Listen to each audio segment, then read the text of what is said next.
dinadala ko sa init ng bisig mo.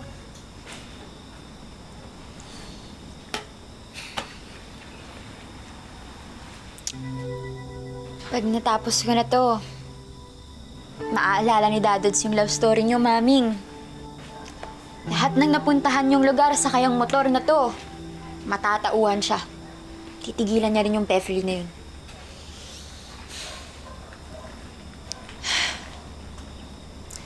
Akala ko, makina lang inaayos mo. Pati pala puso ni Daddy, inaalay mo na rin. Hindi mo ko maiintindihan, ate. Aya, kinikilala lang ni Dadods at ni Tita Beverly ang isa't isa. At kita ko na masaya si Dadods. Walang makakapantay sa pagmamahal ni Maming kay Dadods. Kaya yung feelings ni Dadods para dun sa Beverly na yun, mali yun. Aya, sino ka ba para manghusga ng tama at maling pagmamahal? At bakit ba pinipigilan mo si Dadods na sumubok magmahal ulit? Ikaw ba, nagmahal ka na ba? At sigurado ka bang tama yun sa'yo?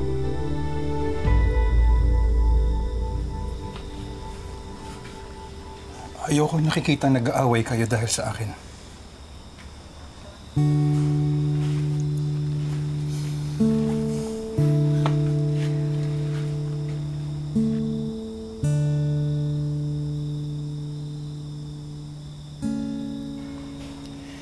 Minsan, kapag nakapanood ako ng nakakatawang video o kakaibang balita,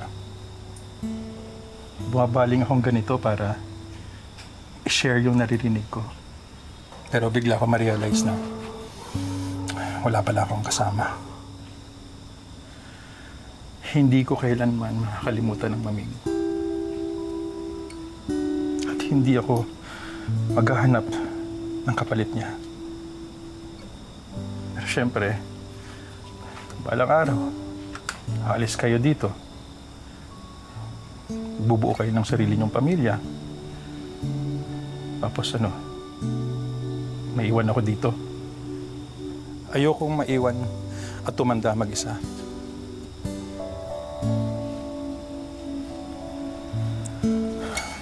Dadods!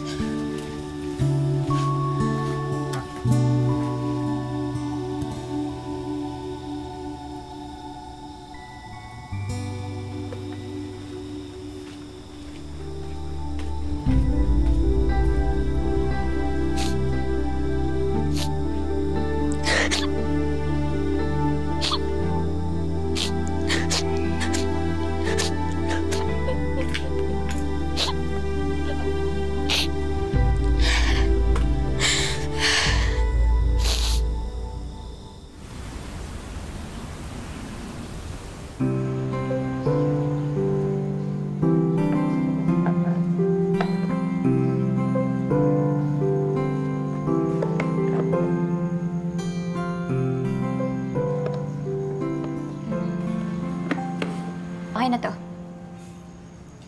So, di ka na babalik? Bakit? May papagawa ka pa ba? Dalhin mo na lang dun sa shop. Actually, in a few weeks, aalis na din ako. Mag-aaral ako sa Manila. Automotive engineering. Uwe! Hoy, dream course ko rin yun! Kaso nga lang, walang budget. Wala pa.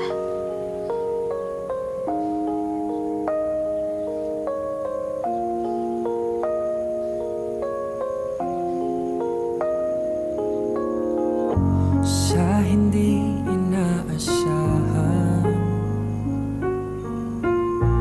pagtatagpo ng mga mundo, may minsan lang na nagtutong, damang-dama ng mundo nito. Sama ka sa akin, Aya. May kilala akong mag-sponsor ng scholarship. Di Tutulungan kita mag-apply. ang pagsuyong nagkulang, tayong umaasa.